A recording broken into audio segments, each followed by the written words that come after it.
And this is CBC News. I'm Joe Cummings. The jury has come down with a guilty verdict in the case of a BC couple accused of plotting to bomb the BC legislature. During the trial, the jury was shown video evidence of John Nuttall and Amanda Carodi planting pressure cooker bombs on the grounds of the legislature.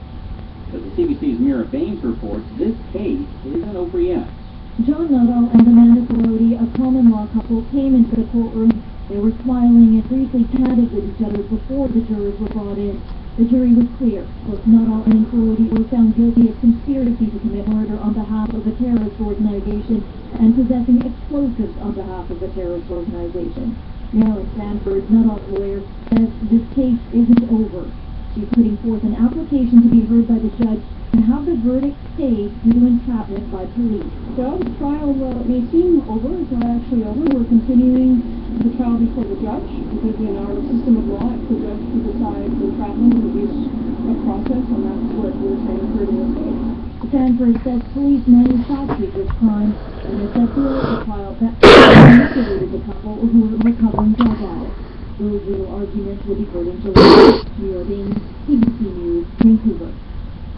A ceremony will be held in Ottawa today to mark the end of the Truth and Reconciliation Commission's study of Canada's residential school system.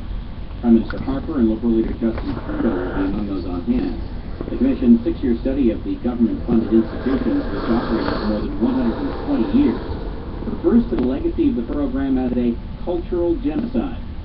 The Prime Minister has yet to say if or when the government will act on the report's 94 recommendations. A man has died in Edmonton after water contaminated with cleaning chemicals was circulated through his hospital's dialysis treatment. In total, 4 patients were on dialysis at the time.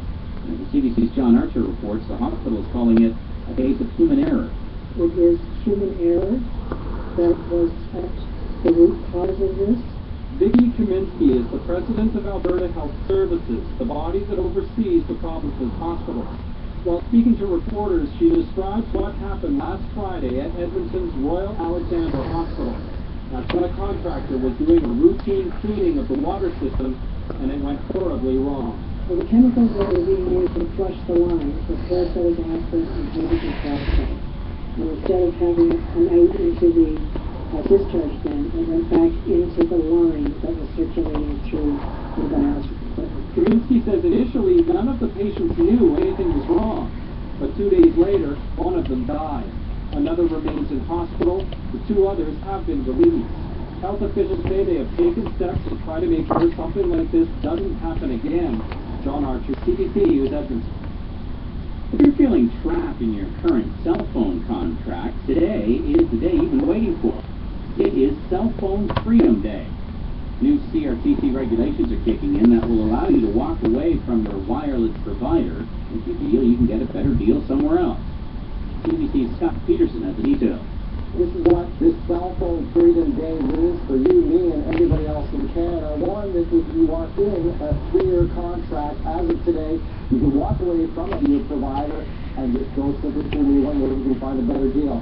If as of today you're completing at least 2 years of that contract, meaning that you signed in June of 2013, you get out for free, there's no cancellation fees. If you sign after that date and you haven't completed 2 years of your contract, there will be a cancellation fee of about $40.